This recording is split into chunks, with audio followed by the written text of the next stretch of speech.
우리 교회 비전 선언문 아십니까? 제가 와서 이제 계속 하고 있는데요. 성가대 위에 현수막이 있습니다. 한번 같이 할까요? 부름 세움 보냄에 하나님 나라 백성 공동체를 만들어가는 교회. 세 가지만 아시면 됩니다. 부름, 세움, 보냄입니다. 대표기도 하실 때 많이 하고 그러시는데요. 부름, 세움, 보냄. 이 말은 성경 전체를 흐르고 있는 하나님이 일하시는 방식입니다. 예수님 이후에 교회는 이 과정을 따라서 하나님 나라를 만들어 가셨고 지금도 계속하고 계십니다. 그래서 올해는 이 비전을 조금 더 쉽고 좀 피부로 느낄 수 있게 좀 세 가지 개념을 더 더했는데요. 현관, 거실, 마당 그렇습니다.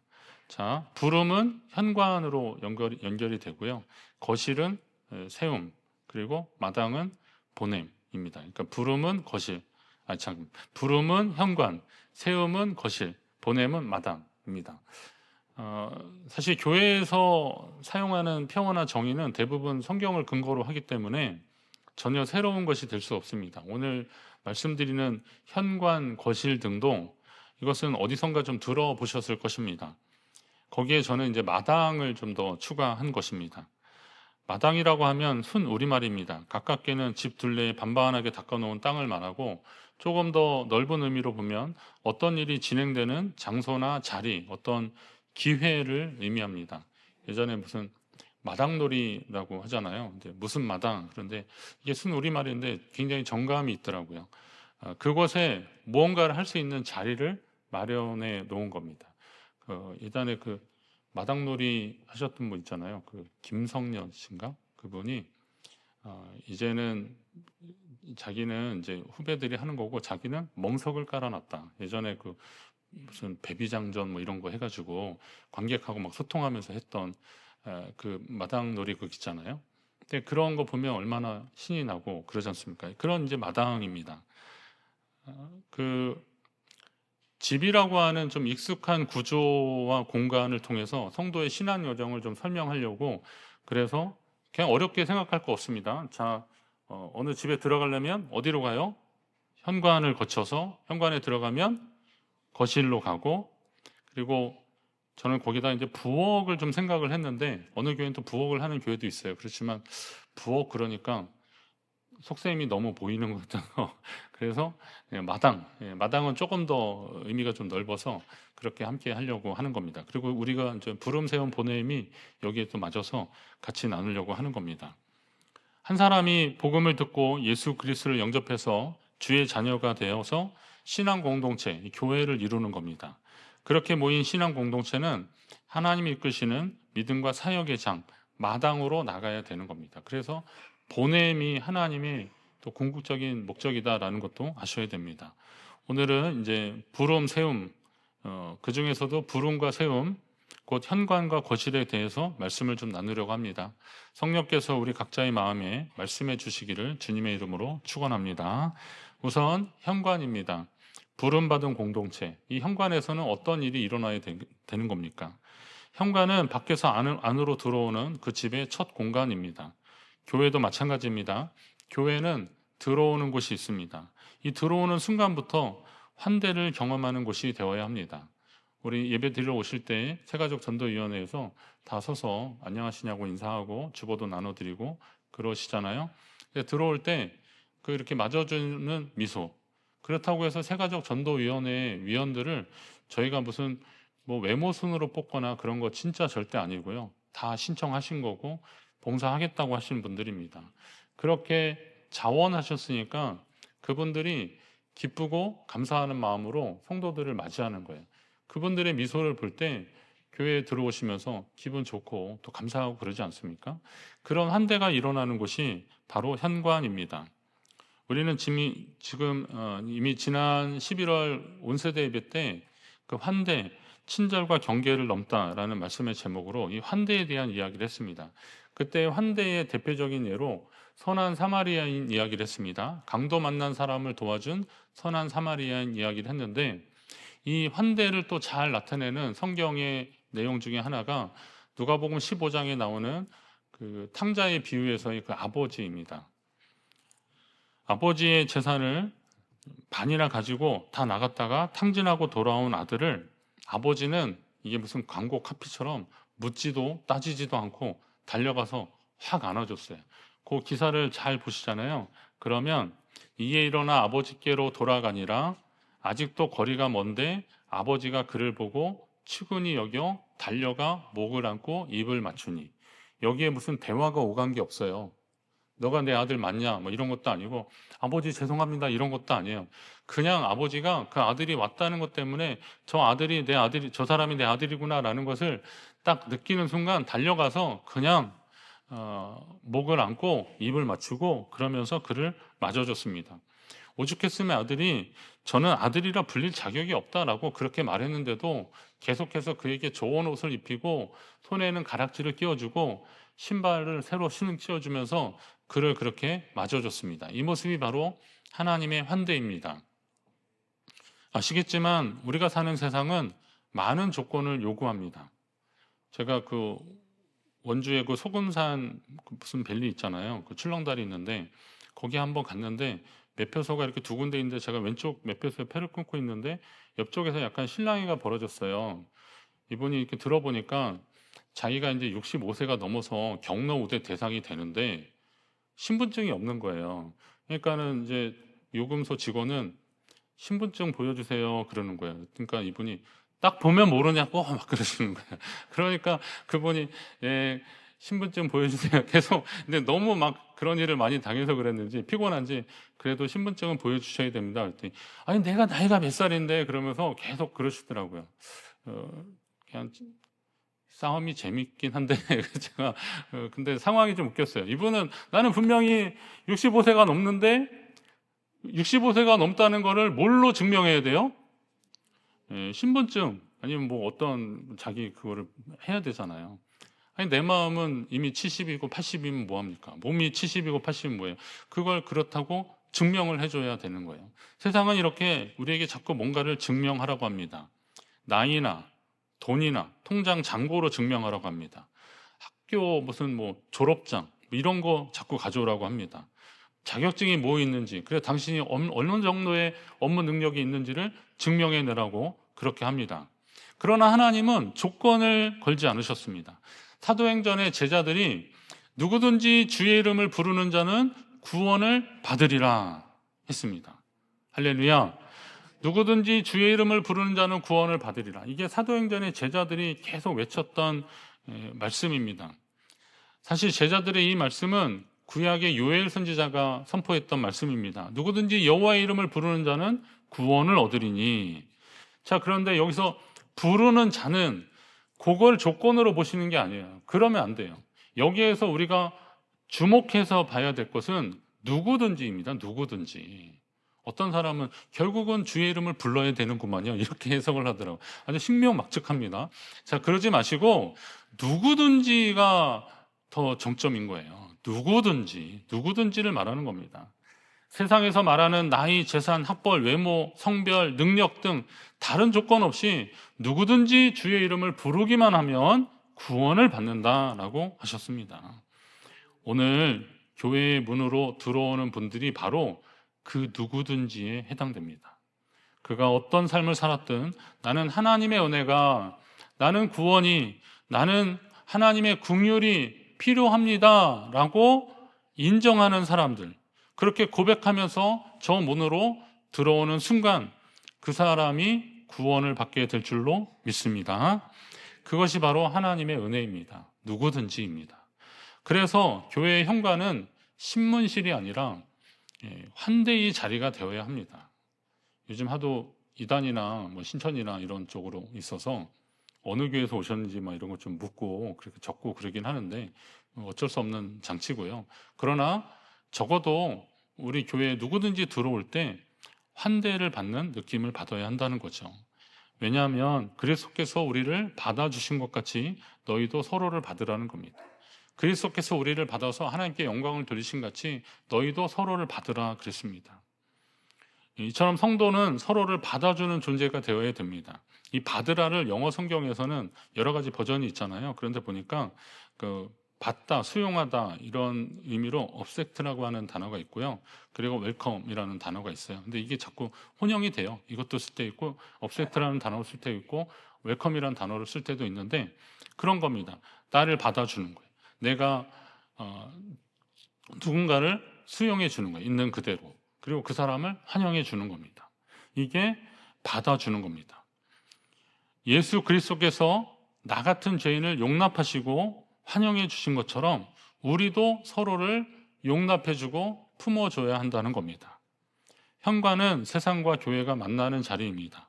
우리가 처음 부르심을 받았을 때 경험했던 그 따뜻함과 은혜를 기억하시고요. 또 그 주님께 받은 그 은혜, 그리고 우리 교회에서 받았던 그 은혜를 여러분이 나누고 또 실천하는 삶을 살아야 됩니다. 저도 그 학생 때 교회에 갔는데 말씀을 드린 것 같아요. 교회에 갔는데 누가 저한테 형제님 그러더라고요. 예. 아니 교회 학교 다닐 때는 분명히 그런 말을 못 들었는데 중등부 올라가니까 갑자기 제가 형제가 됐더라고요. 근데 형제님 그런데 그게 진짜 어색했어요. 이상했어요. 그런데 자꾸 저한테 그 임원 그 선배들이 와서 누나들도 있고 형들이 와서 형제님 형제님 그러는데 뭔가 좀 인격적 대우를 받는 것 같은 그런 느낌이 있었고요. 그리고 이런 진심을 계속 반복해서 제가 받으니까 아, 내가 정말 하나님의 자녀구나라고 하는 그런 느낌을 받았고 그 수련회에 열심히 참여하고 그러면서 제가 성령 체험을 하면서 하나님을 만나는 특별한 계기가 되었습니다.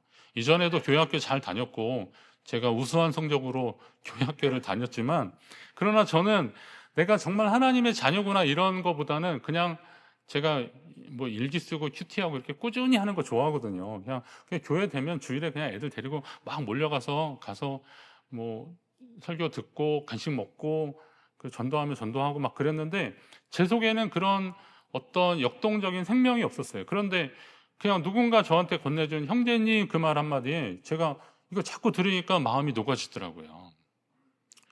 이번 주에 여러분들에게 숙제를 하나 내겠습니다. 교회에서 내가 지금까지 말을 한 번도 안 한 사람하고 한번 인사해 보십시오. 예. 있죠?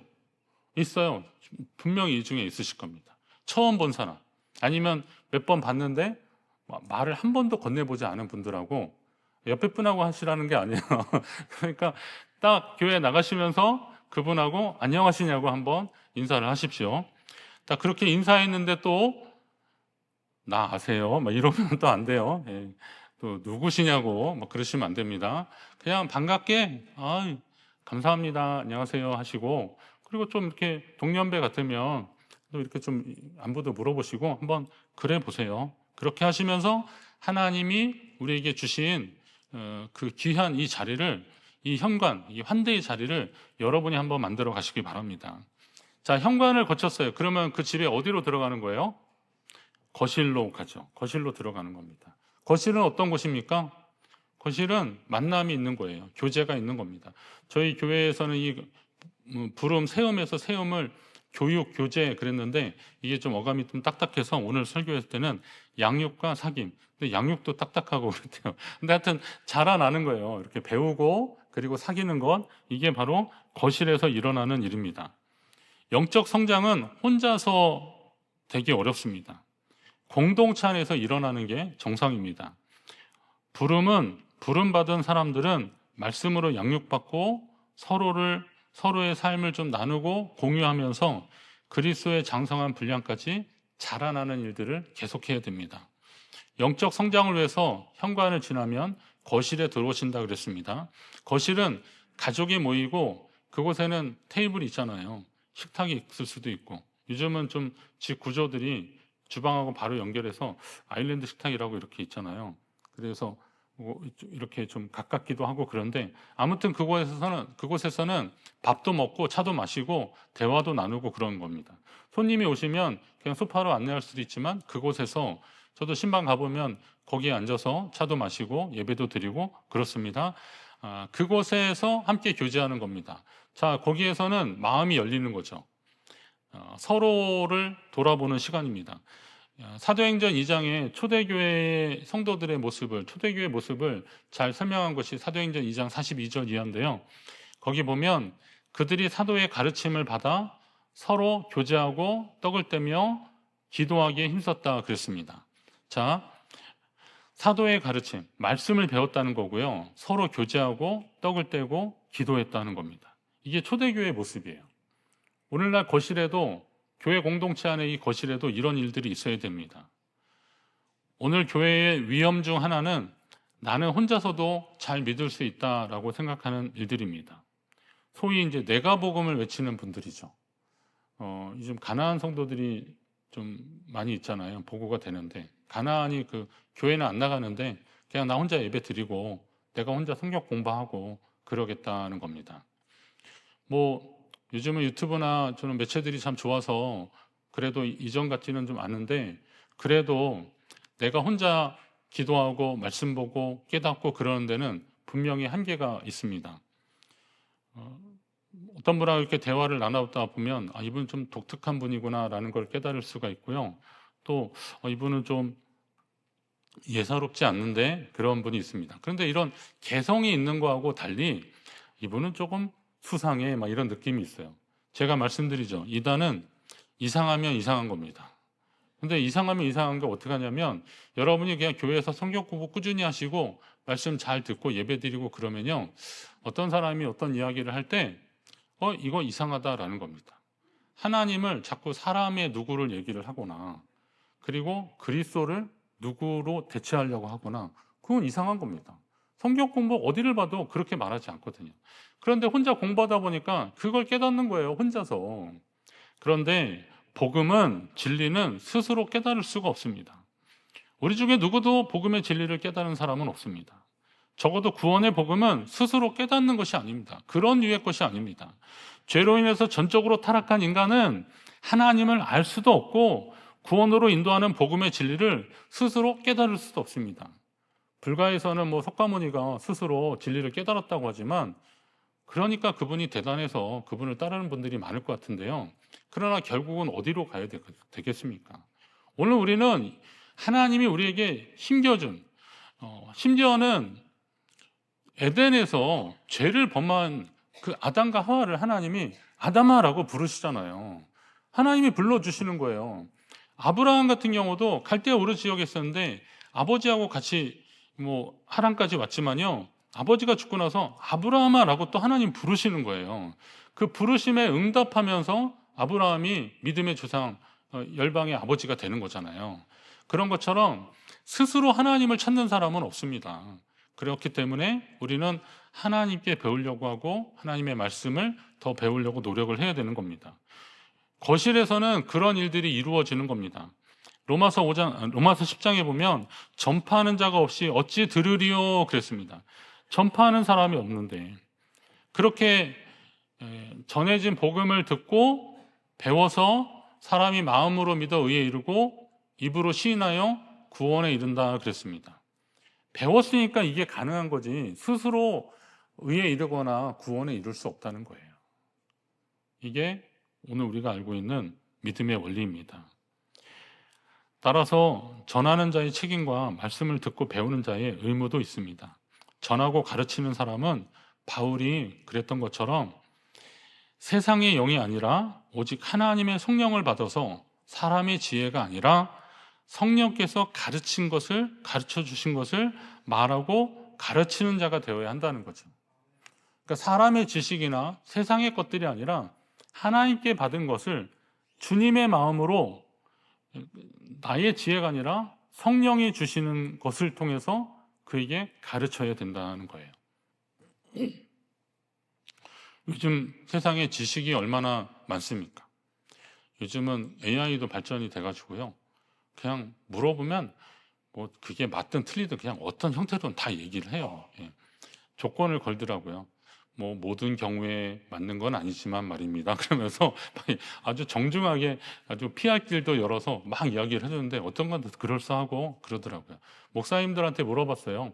AI가 답하는 것이 신뢰할 만하냐 그랬더니 적어도 성경적인 거는 신뢰할 만한 것들이 꽤 많이 있어요. 왜냐하면 이 데이터를 가지고 하는 거라서 성경을 보고 말하기 때문에 신뢰할 만하냐 그랬더니 신뢰할 만하다라는 데 점수는 많이 줬는데, 그런데 만족하냐 그랬더니 만족은 못한다는 거죠. 왜냐하면 성경은 단순한 이제 성경적 지식을 가지고 이 설교나 적용을 하는 것은 삶으로 이어져야 되는데, 이게 사실은 쉬운 문제가 아니잖아요.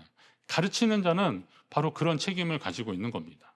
그러니까 그리스도의 마음을 가지고, 예수 그리스도의 마음을 가지고 가르치려고 노력을 해야 됩니다. 여러분이 저를 위해서 기도하신다면 우리 목사님이 우리 주님의 마음으로 설교하고 가르치게 해달라고 그렇게 기도해 주세요. 이게 제가 부탁하는 겁니다. 그러니까 사람의 말이 아니라, 물론 제가 경험하고 지식이 있고 막 그런 거 있지만, 그러나 그것도 역시 예수 그리스도의 십자가 뒤로 가야 되는 거 아니겠습니까? 가르치는 자는 그렇게 하는 겁니다. 구역 예배 나누실 때 강사님들도 그런 겁니다. 목사만 그런 겁니까? 강사님들도 본문을 여러 번 읽고 그리고 숙지를 하시고 나서 여기에서 하나님의 뜻이 무엇인가를 좀 알려고 노력한 다음에 하셔야 된다는 거예요. 여기는 이랬는데 내가 보니까 말이야, 그러면서 자꾸 내가 복음을 하려고 하다 보니까 이게 구역 예배가 자꾸 딴 길로 가는 거죠. 구역 예배 강사님들, 구역장님들 오시면 제가 그 부분을 또 잘 말씀드리겠습니다. 자, 전하는 자는 그리스도의 마음을 가지고 해야 되고, 배우는 사람은 진리를 알기 위해서 힘써야 되는 겁니다. 그 호세아 선지자가 내 백성이 지식이 없음으로 망하는도다 그랬어요. 이게 주님의 말인데요. 이 백성이 지식이 없어요. 무슨 지식이 없는 거냐? 학벌이 부족하다는 게 아니에요. 하나님 지식이 없다는 거예요. 진리에 대한 갈급함이 없다는 거예요. 그러다 보니까 자꾸 다른 길로 가는 거잖아요. 그래서 호세아 선지자가 다시 호소하고 있습니다. 그러므로 우리가 여호와를 알자, 힘써 여호와를 알자. 여러분이 하나님을 아는데 힘쓰시기 바랍니다. 자, 이렇게 배우는 거예요. 배우고. 근데 이 배워가지고 혼자만 소유하면 안 되잖아요. 이것이 함께 나누어지는데, 그것이 또 어디서 이루어지는 겁니까? 거실에서 이루어지는 겁니다. 배우기를 힘쓰고 진리에서 떠나지 않고 끝까지 하나님 백성으로 살아가려고 노력을 하셔야 되는 겁니다. 그래서 공동체가 중요하다는 겁니다. 신앙생활을 오래 하다 보면 이 공동체의 중요함을 알아야 되는 것이 정상인데, 이게 약간 딜레마가 있어요. 제가 이렇게 새로운 사람들 환대해주고 잘 맞아들이자라고 하니까 새로운 사람들한테는 굉장히 친절한데 정작 익숙한 사람한테는 소홀해지기 쉽다는 겁니다. 그러니까 새로운 사람은 어서 오시라고 잘 오셨다고 막 그러는데, 익숙한 사람이 말하면 잠깐만 가만히 있어봐 이러는 거죠. 나중에 이 사람한테 신경 쓰니라고. 그러면 이 사람도 꼭 할 말이 있어서 왔거나 또 전할 말이 있었는데 거기서 상처받는 거죠. 분명히 기억하셔야 되는 게, 지금의 공동체는 이전 성도들의 사랑과 수고 위에 세워진 것입니다. 그렇기 때문에 오랜 관계가 식상함이 되거나 감정이 깊은 글로 변질되지 않도록 우리는 이것을 잘 관리하셔야 됩니다. 제가 전에 교회에 있을 때 구역을 편성을 하는데, 같은 동네에 계신데 구역이 좀 나눠졌더라고요. 많지도 않은데. 그래서 제가 이걸 이제 통합을 했어요. 그랬더니 막 전화통이 불이 났어요. 목사님, 제가 그 사람하고 말도 안 섞는 거 모르시냐고. 제가 어떻게 하냐고. 그래서 왜 그러셔요? 그때 난 그 사람 싫은데 왜 거기다 나를 자꾸 묶으려고 그러냐고 그러시는 거예요. 그래서 어떡하나. 근데 또 이분이 또 전화하셨어요. 목사님, 제가 그 사람하고는 하려면 난 다른 교회 갈 겁니다. 막 이러시는 거예요. 이분은 더 세게 나오시더라고요.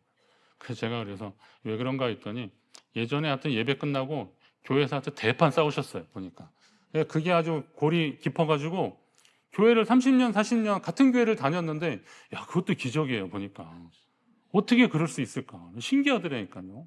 같은 말씀을 듣고 같은 주님께 같이 기도하고 있는데, 따로 또 같이가 그래서 나온 말인가요? 따로 하는데 예배는 같이 드리고, 그렇게 되더라고요. 너무 안타까웠어요. 속상하더라고요. 그래서 제가 이제 찬양하다가, 당신은 사랑받기 위해 태어난 사람마다 이렇게 옆에 사람 손을 잡으려는데 이분들이 실수로 잘못 앉았어요. 옆에 같이. 그래서 손을 잡으려니까 이렇게 잡을 수도 없고 안 잡을 수도 없고 막 그러니까 막 어쩔 수 없이 막 그렇게 되는 아주 어색한 장면이 연출되고 그랬습니다. 여러분, 이거는 비극입니다. 하나님의 교회에서 이런 일들이 있어야 되겠습니까? 물론 오해도 생길 수 있고 또 어려운 문제 생길 수도 있잖아요. 그러나 그것이 고착되지 않도록 하는 것이 그게 중요한 겁니다. 거실에서 같이 밥 먹고 대화하고 그러는데 약간 삐질 수는 있죠. 속상해서 그냥 속인 얘기 확 하다가 너는 내 마음도 모르고 그러냐 막 그럴 수도 있고 그럴 수 있어요. 그렇지만 우리는 그것을 익숙한 것으로 받아들여서는 되지 않잖아요. 그렇게 하면 안 되는 거 아닙니까? 그렇다고 갈등이 없는 교회를 만드는 것이 목표는 아닙니다. 어떻게 해야 돼요? 갈등이 있을 수 있고 이견이 있을 수 있잖아요. 그런데 더 따뜻한 사귐이 있는 교회를 만들어야 됩니다. 그러면 그런 갈등도 봉합이 될 수 있고 녹아질 수 있는 겁니다. 소그룹이나 기관이나 모임을 좀 소중히 여기십시오.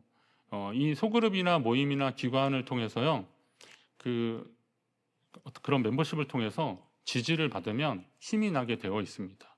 구역에서 이런저런 이야기를 하면서 좀 이렇게 말씀을 나누다 보면 나를 이해해주고 공감해주는 사람이라고 하는 그런 정이 있어요.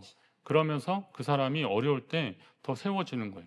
어려움은 한 사람만 계속 있습니까? 또 다른 사람이 있을 수 있는데 그렇게 듣다 보면 또 그 사람이 세워지는 겁니다. 저는 구역 모임이 또 하나의 예배가 되지 않았으면 좋겠다, 이런 구역장 강사 교육 때 가끔 말씀을 드리는데요. 예배가 우리 얼마나 많아요. 근데 또 하나의 예배를 드리려고 구역 예배를 드린다고 생각하지 마십시오. 그냥 제가 그래서 의도적으로 구역 모임이라는 말을 많이 하는데 그냥 모임을 가지세요. 거기에서 그렇다고 해서 뭐 집값 얘기하고 뭐 요즘 달러가 올라가는데 외환 예금에 막 이런 얘기 그런 얘기로 시간을 채우지 마시고 어떻게 하셔야 돼요? 내 삶에 있어서 하나님이 어떻게 개입하셨는지, 아니면 내가 요즘 어떤 마음으로 서운한데 이 허전한 마음을 어떻게 채울지 모르겠다, 이런 소개인 이야기를 하면서 경험도 좀 나누면서 그러면서 이 거실이 좀 따뜻해져야 한다는 거죠.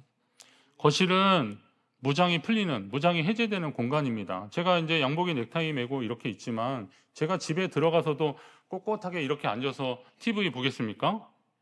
일단 제가 집에 가면 제일 먼저 하는 거 있어요. 이거 자켓 벗고요, 넥타이부터 풀립니다.